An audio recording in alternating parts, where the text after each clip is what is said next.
آپ کافی دیر سے بیٹھے ہوئے ہیں اور ٹھنڈی کا موسم ہے، مجھے احساس ہے، لیکن جب سنانے والے کو کوئی دقت نہیں ہے تو سننے والے کو کوئی پریشانی نہیں ہونی چاہیے۔ ہم نبی کی میلاد کرنے کے لیے بیٹھے ہیں اور آپ یقین سے یہ بات سمجھ لیں کہ محبوب کی محفل کو محبوب سجاتے ہیں، آتے ہیں وہی جن کو سرکار بلاتے ہیں۔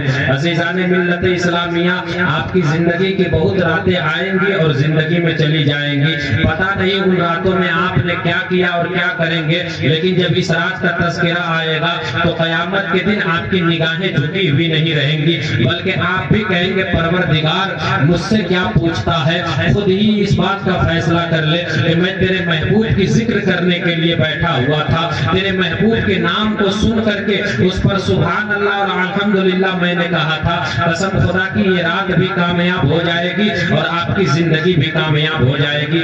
آج ہمارے قوم میں جتنی بے حیائیاں اور برائیاں پھیلتی جا رہی ہے، اس کی سب سے بڑی وجہ یہ ہے کہ ہم نے طریقہ مصطفیٰ کو چھوڑ دیا ہے۔ آج ہمارے قوم کے نوجوانوں کو دیکھیے، اس نے غیر مسلموں کا طریقہ اپنانے میں تھوڑا سا بھی کسر باقی نہیں چھوڑا ہے۔ کسی کے ہاتھ میں دیکھیے تو غیر مسلموں کا دھاگا ہے۔ آج ہمارے نوجوانوں کو پتہ ہی نہیں ہے کہ ہم کس قوم میں پیدا ہوئے ہیں۔ ہم اس نبی کی امت میں پیدا کیے گئے جس نبی کی امت میں پیدا ہونے کے لیے نبیوں نے دعائیں مانگی تھی کہ پروردگار ہمیں اس نبی کی امت میں پیدا کرنا جو تمہارا بھی محبوب ہے اور پوری کائنات کے لیے بھی رحمت بنا کر کے بھیجا جائے گا۔ ہم نے کوئی دعائیں نہیں کی ہے، ہم نے کوئی التجائیں نہیں کی ہے، پروردگار عالم نے ہمیں اپنے پیارے محبوب کے دامن میں جگہ عنایت کر دی ہے۔ آج ہمارا اٹھنا بیٹھنا طریقہ مصطفیٰ کے خلاف ہے۔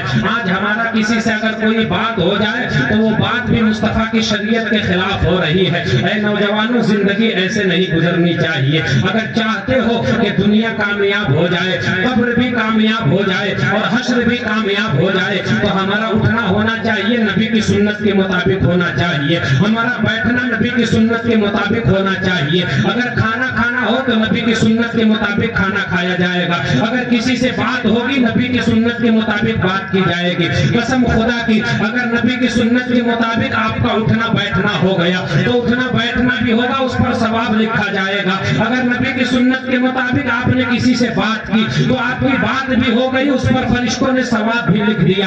اگر نبی کی سنت کے مطابق آپ کا کھانا پینا ہو گیا تو کھانے پینے کا کام بھی ہو جائے گا اور فرشتے اس پر ثواب لکھیں گے۔ اور یہ تو دنیا ہے، کل جب آپ کا انتقال ہو جائے گا، لوگ آپ کے جنازے کو لے کے قبرستان کی طرف جا رہے ہوں گے تو کوئی کہے گا دیکھو زمیندار کے بیٹے کا جنازہ جا رہا ہے، کوئی کہے گا فلاں انسان کا جنازہ جا رہا ہے، لیکن رحمت کے فرشتے پکار کر کے کہیں گے کہ او لوگوں، یہ جو تم باتیں کر رہے ہو تم اپنی جانکاری کے حساب سے بول رہے ہو، لو ہماری جانکاری کے حساب سے بھی سن لو، یہ صرف زمیندار کے بیٹے کا جنازہ نہیں ہے بلکہ غلام احمد مختار کا جنازہ جا رہا ہے۔ اور لوگ جب آپ کو قبر میں اتار کر کے اپنے گھر آئیں گے اور فرشتے آ کر کے آپ سے سوال کریں گے تو رسول تو وہاں پہ تشریف لائیں گے اور آ کر کے کہیں گے اے فرشتوں اسے پریشان نہ کرنا، ارے دنیا میں جب تک یہ تھا اس نے میری سنتوں کو اپنا لیا تھا، آج میں نے اسے اپنا بنا لیا ہے۔ ہمارے قوم میں آپ دیکھیں تو ماں باپ کو ستایا جا رہا ہے، اگر ماں بوڑھی ہو گئی ہے تو بیٹا دیکھنا اسے پسند نہیں کرتا ہے۔ آپ لوگوں کو شاید معلوم نہ ہو، آج جا کر یتیم خانوں کے اندر دیکھیں بوڑھے ماں باپ کو بند کر دیا جا رہا ہے۔ اگر بوڑھے ماں باپ ہو گئے ان کو ایک کمرے کے اندر بند کیا جا رہا ہے۔ جب اس سے پوچھا گیا او نوجوان ذرا یہ تو بتا تو نے اپنی ماں کو بند کیوں کر دیا ہے، تم نے اپنے بوڑھے باپ کو دیکھنا کیوں بند کر دیا ہے، تو جواب یہ دیا جاتا ہے یار یہ اب بوڑھے ہو گئے ہیں، اگر یہ گھر کے اندر رہیں گے کہیں پر انہوں نے پاخانہ پیشاب کر دیا تو ہمارا گھر خراب ہو جائے گا، ہمارے بچے کی زندگی خراب ہو جائے گی، اس سے بہتر یہ ہے کہ انہیں یتیم خانوں کے اندر لے جا کر کے بند کرو۔ نہیں، انہیں یتیم خانوں کے اندر بند نہیں کرنا تھا، ماں کے قدموں کے نیچے تو اللہ نے جنت رکھ دی ہے۔ اگر تمہیں جنت چاہیے تھی تو اپنی ماں کے پاس بیٹھنا چاہیے تھا، اگر تمہیں جنت کا تم مطالبہ کرتے کرتے تو اپنے باپ کے ساتھ بیٹھ کر تھوڑا سا وقت گزارتے. اگر باپ بوڑھا ہوتا ہے تو وہ یہ نہیں کہتا کہ مجھے لے جا کر کے گھما کر کے لا دے. باپ یہی چاہتا ہے کہ میری اولاد تھوڑی دیر بیٹھ کر کے میرے ساتھ وقت گزارے. لیکن ہم نے یہ بھی انہیں نہ دیا. تمہیں یہ بات معلوم نہیں ہے. اگر معلوم نہیں ہے تو میری ایک بات کو آپ سن لیں. ایک بوڑھی ماں کہ جس کی زندگی کا سہارا صرف اس کا اکلوتا بیٹا تھا, اس کی طبیعت خراب ہو گئی. جب اس کی طبیعت خراب ہوئی اس نے قریب کے اسپتال میں اپنا جا کر چیک اپ کرایا. ڈاکٹروں نے جب اپنی مشینیں لگائی ہے تو ڈاکٹروں نے فائنل رپورٹ بنا کر کے بتایا کہ اب تمہاری زندگی بچنے والی نہیں ہے, تمہارے جسم میں خطرناک بیماری لگ گئی ہے. جب ڈاکٹروں نے یہ جواب دے دیا, کسی نے جا کر اس کی ماں کو بتا دیا کہ آپ کو پتا نہیں ہے آپ کا بیٹا اسپتال کے اندر ہے, اور ڈاکٹروں نے جواب دے دیا ہے آپ کے بیٹے کے بچنے کے چانسز کم ہیں. جب ماں نے یہ سنا ہے تو ماں کو ماں ہوتی ہے. اگر ماں کو پتا چل جائے کہ میری اولاد کو چوٹ لگ گئی ہے تو جس حالت میں ہوتی ہے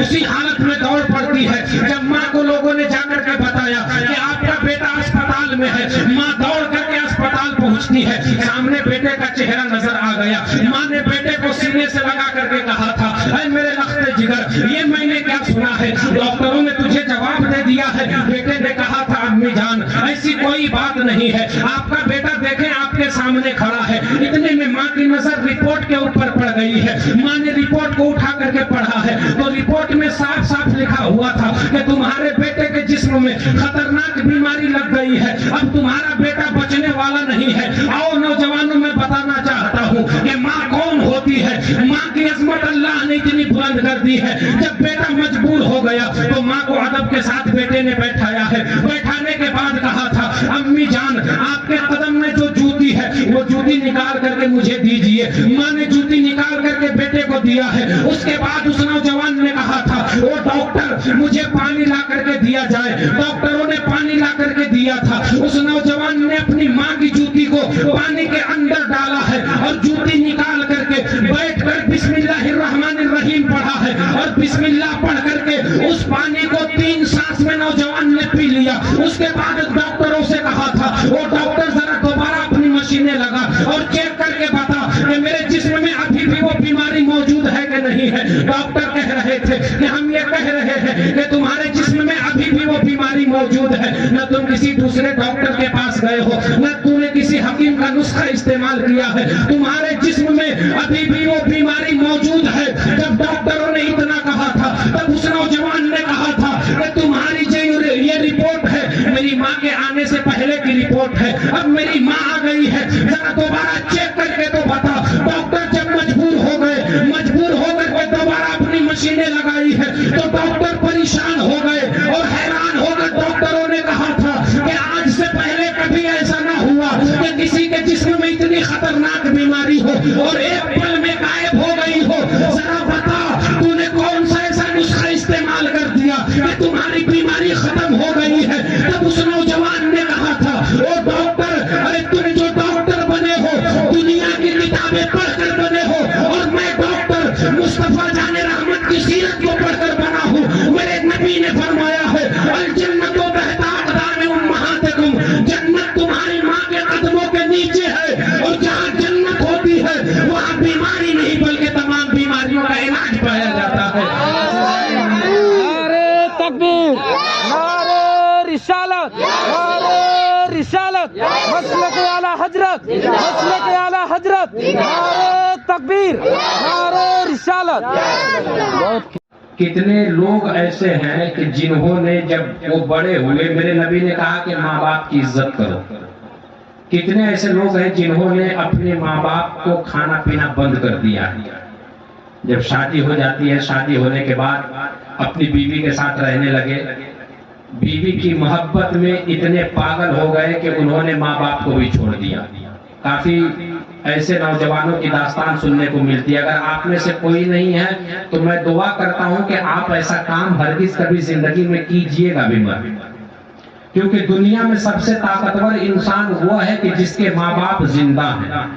اور دنیا میں سب سے کمزور انسان وہ ہے جس کے ماں باپ اس دنیا کو چھوڑ کر جا چکے ہیں. آپ کو شاید معلوم نہیں ہے, اگر آپ نے اپنے ماں باپ کا دل کبھی دکھا دیا ہو جانے انجانے میں تو اس کی زندگی میں جا کر کے معافی مانگ لیجئے گا, کیونکہ اگر ماں ناراض ہو کر کے چلی گئی تو پھر لاکھ نمازیں پڑھ لے قیامت کے دن کام آنے والی نہیں ہے. اگر آپ کا باپ آپ سے ناراض ہو کر کے بیٹھا ہوا ہے تو آپ چاہیں تو خانہ کعبہ کا حج بھی کر لے, وہ حج بھی خدا کی بارگاہ میں قبول ہونے والا نہیں ہے. آج ہمارے معاشرے میں اگر کوئی پیر صاحب آ جائے تو آپ دیکھیے پیر صاحب سے تعویذ لینے کے لیے لوگوں کا ہجوم لگ جاتا ہے. یہاں تک لوگ اپنے گھر بار کو چھوڑ کر کے پیر صاحب آپ میرے لیے دعا کر دیجئے, پیر صاحب مجھے تعویذ بنا کر کے دے دیجئے. وجہ پوچھی جاتی ہے کیا ہوا, تو میں نے دکان کھول کر کے رکھی ہے, میرے دکان میں برکتیں نہیں ہو رہی ہے, میرے دکان میں نقصان ہی نقصان ہو گیا ہے. میں تم سے پوچھنا چاہتا ہوں کہ پیر کے پاس تعویذ بعد میں لینے کے لیے جانا, اگر تم کسی اپنے کام کے لیے نکلنا ہو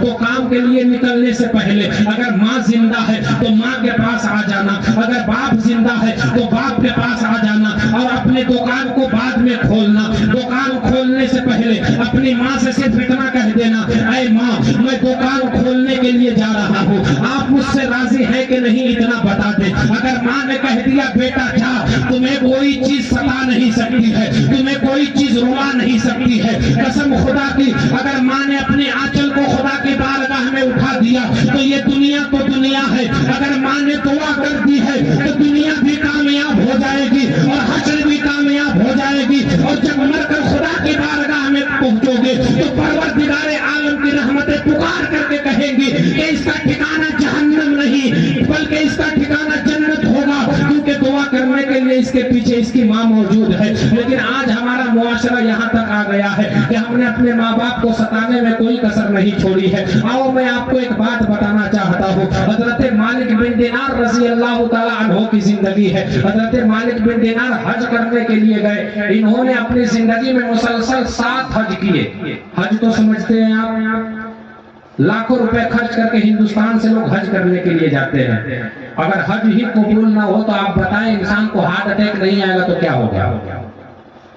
4 لاکھ 5 لاکھ روپے خرچ کر کے حج کرنے کے لیے جائے اور پتا چل جائے کہ میرا حج خدا کی بارگاہ میں قبول ہی نہیں ہوا تو وہ کہے گا کہ سارا پیسہ پانی میں چلا گیا.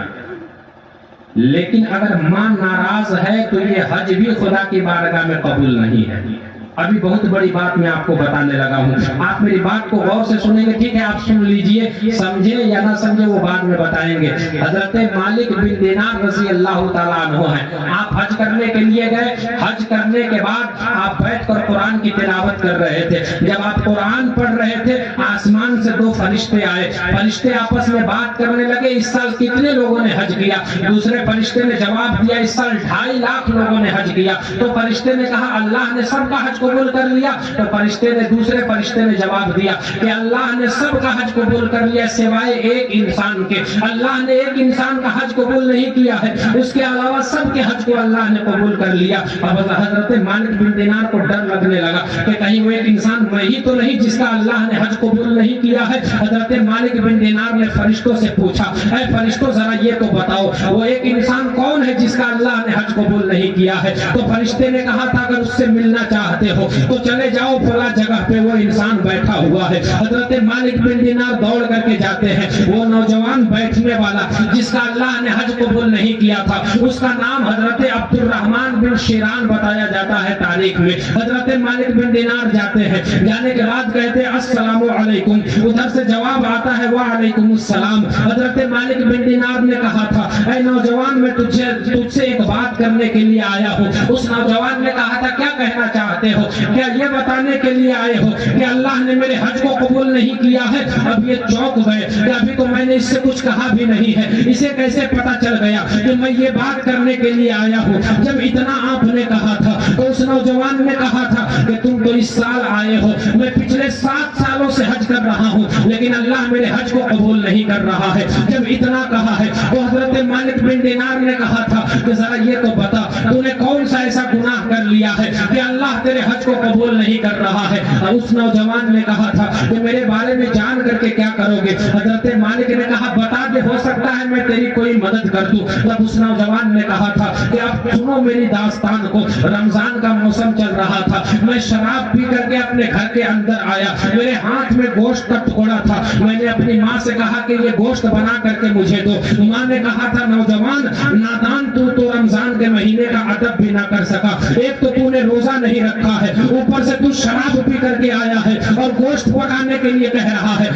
میری ماں نے کہا تھا کہ میں گوشت پکا کر کے تجھے نہیں دوں گی. جب ماں نے منع کر دیا، میں نشے کی حالت میں تھا، میں غصے میں ایک تماچا کھینچ کر کے میں نے ماں کو مار دیا. آج ہم میں سے بھی بہت سارے ایسے نوجوان ہیں کہ اگر ماں کسی کام کو کرنے سے انکار کر دے تو نوجوان ہاتھ تک اپنی ماں پر اٹھا دیتے ہیں، لیکن یہ ہاتھ نہیں اٹھنا چاہیے. حضرت عبد الرحمن نے کہا تھا کہ میں نے اپنی ماں کو کھینچ کر کے ایک تماچا مار دیا، اس کے بعد سے میں اپنی ماں سے جدا ہو گیا ہوں. میری ماں مجھ سے جدا ہو گئی ہے، 7 سال ہو گئے ہیں، میں نے اپنی ماں کو دیکھا نہیں ہے. جب اتنا کہا ہے تب حضرت مالک نے پوچھا تھا کہ ذرا بتا تیری ماں حج کرنے کے لیے آئی ہے کہ نہیں آئی ہے؟ انہوں نے کہا تھا ہاں میری ماں بھی حج کرنے کے لیے آتی ہے، لیکن میں اپنی ماں سے ملاقات نہیں کر سکتا کیونکہ میری ماں مجھ سے بہت ناراض ہوگی، میری ماں مجھے معاف نہیں کرے گی. حضرت مالک نے کہا کہ اگر میں تیری ماں کو منا لوں تو کیا تو اپنی ماں کے پاس جائے گا؟ انہوں نے کہا تھا منانے کی بات کرتے ہو، اگر میری ماں مجھے بلا دے اور بیٹا کہہ کے پکار دے تو میں اپنی ماں کے پاس دوڑ کر کے چلا جاؤں گا. حضرت مالک نے کہا تھا کہ بتا تیری ماں کہاں پہ ملے گی؟ انہوں نے کہا چلے جائیں مقام عرفات میں،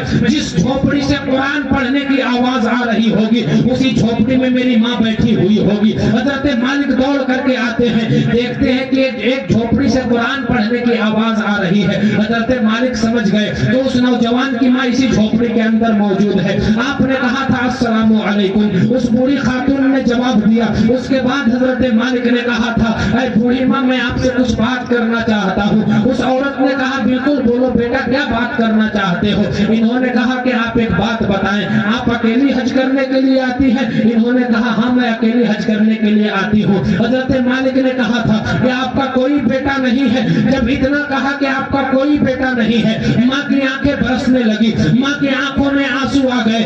ماں نے رو کر کے کہا تھا کہ اللہ نے مجھے بھی ایک بیٹا دیا تھا لیکن 7 سال ہو گئے میں نے اپنے بیٹے کو دیکھا نہیں ہے. وہ نوجوان تجھے کس نے کہہ دیا کہ ماں معاف نہیں کرتی ہے؟ چاہے تو جتنی بھی بڑی غلطی کر دے، جس دن تجھے اپنی غلطی کا احساس ہو جائے اپنی ماں کے قدموں میں آ جانا اور ماں سے آ کر کے اتنا کہہ دینا ماں میں تھک گیا ہوں مجھے معاف کر دے. اتنا کہنا تیرا کام ہوگا اور ماں کی طرف سے یہ آواز آئے گی، ماں کی طرف سے یہ جواب ملے گا کہ تو آج آیا ہے، میں نے رب کی رضا کے لیے تجھے پہلے دن ہی معاف کر دیا تھا.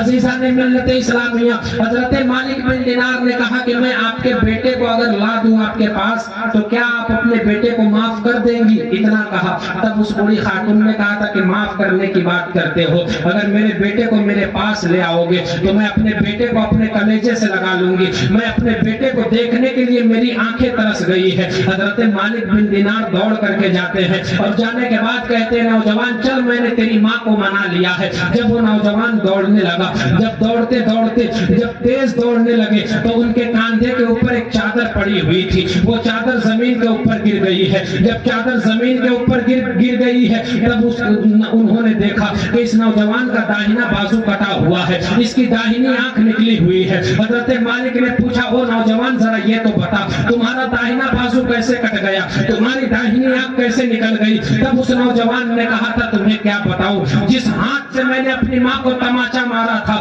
وہ ہاتھ مجھے اچھا نہیں لگ رہا تھا، اس لیے میں نے اس ہاتھی کو کاٹ ڈالا ہے. میری وجہ سے میری ماں کی آنکھ خراب ہو گئی تھی، وہ آنکھ مجھے اچھی نہیں لگ رہی تھی، اس لیے میں نے اپنی وہ آنکھ بھی نکال ڈالی ہے. وہ نوجوان دوڑ کر اپنی ماں کے پاس آیا ہے. جب ماں کے پاس دوڑ کر کے آیا ہے تو کبھی کبھی ایسا ہوتا ہے کہ جو پرانے زخم ہوتے ہیں تھوڑی دیر کے لیے وہ تازہ ہو جایا کرتے ہیں. ماں نے جب بیٹے کو دیکھا تھا تو دیکھ کر کے کہا تھا تو میری نظر سے دور ہو جا، تو میرے پاس کیسے آ گیا؟ جب ماں نے بیٹے کو نظر سے دور جانے کو کہا تو حضرت مالک آگے بڑھ گئے اور آگے بڑھ کر کے کہا تھا او ماں اگر تجھے پتا نہیں ہے تو میری بات سن لے، ارے جس ہاتھ سے اس نے تجھے تماچا مارا تھا وہ ہاتھ اس نے کاٹ ڈالا ہے، اس جس کی وجہ سے جو آپ کی آنکھ خراب ہو گئی تھی اس آنکھ کو اس نے نکال ڈالا ہے. اگر آج آپ نے اپنے بیٹے کو معاف نہیں کیا تو آپ کا بیٹا دنیا میں بھی تباہ ہو جائے گا اور کل قیامت کے دن بھی تباہ ہو جائے گا. جب ماں نے اتنا سنا ہے تو ماں نے اپنے بیٹے کو سینے سے لگا کر کے کہا تھا, اے میرے لختے جگر, تجھے اپنے ہاتھ کاٹنے کی کیا ضرورت تھی, تجھے اپنی آنکھ نکالنے کی کیا ضرورت تھی, تو میرے پاس آ جاتا, میں تو تجھے معاف کر چکی تھی. تب انہوں نے کہا تھا, امی جان میں آپ کو کیا بتاؤں, جس ہاتھ سے میں نے آپ کو تماچا مارا تھا وہ ہاتھ مجھے اچھا نہیں لگ رہا تھا, اس لیے میں نے اس ہاتھ کو کاٹ ڈالا. میری وجہ سے جو آپ کی آنکھ خراب ہوئی تھی وہ آنکھ مجھے اچھی نہیں لگ رہی تھی, اس لیے میں نے وہ آنکھ بھی نکال ڈالی. جب اتنا کہا تو حضرت مالک نے کہا تھا کہ جب اتنا کر ہی دیا ہے تو ایک کام اور بھی کر دے. ماں نے کہا تھا وہ کون سا کام ہے؟ حضرت مالک نے کہا تھا کہ جس طرح آپ 7 سالوں سے حج کرنے کے لیے آ رہی ہو, آپ کا بیٹا بھی حج کرنے کے لیے آ رہا ہے. آپ کا حج تو خدا کی بارگاہ میں قبول ہو جا رہا ہے, لیکن آپ کے بیٹے کے حج کو اللہ قبول نہیں کر رہا ہے. آپ کے بیٹے کا حج اس وقت تک قبول نہیں ہوگا جب تک آپ معاف نہیں کرو گی. جب ماں نے اتنا سنا تھا تو ماں نے اپنے ہاتھوں کو خدا کی بارگاہ میں اٹھا کر کے یہ دعا کر دیا تھا, پروردگار میں نے اپنے بیٹے کو معاف کر دیا ہے, تو بھی میرے بیٹے کو معاف کر دے.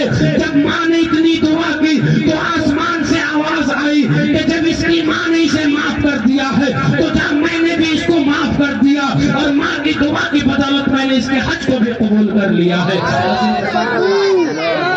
نعرہ رسالت, مسلک اعلی حضرت زندہ باد, فیضان اعلی حضرت زندہ باد, فیضان حضور حافظ ملت زندہ باد, نعرہ تکبیر, نعرہ رسالت.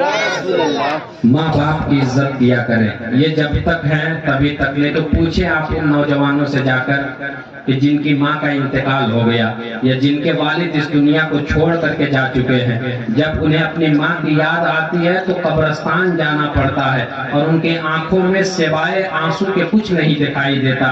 اس لیے جب تک ماں زندہ ہے اس دنیا میں, آپ کو ایک بات بتائیں, آپ سب کچھ سامنے ہو کر کے اپنے والد سے نہیں بات کر سکتے, لیکن اپنی ماں کے سامنے انسان دل کا حال بھی بتا دیتا ہے, کیونکہ جو ماں ہوتی ہے وہ اولاد کی سب سے بڑی دوست ہوا کرتی ہے.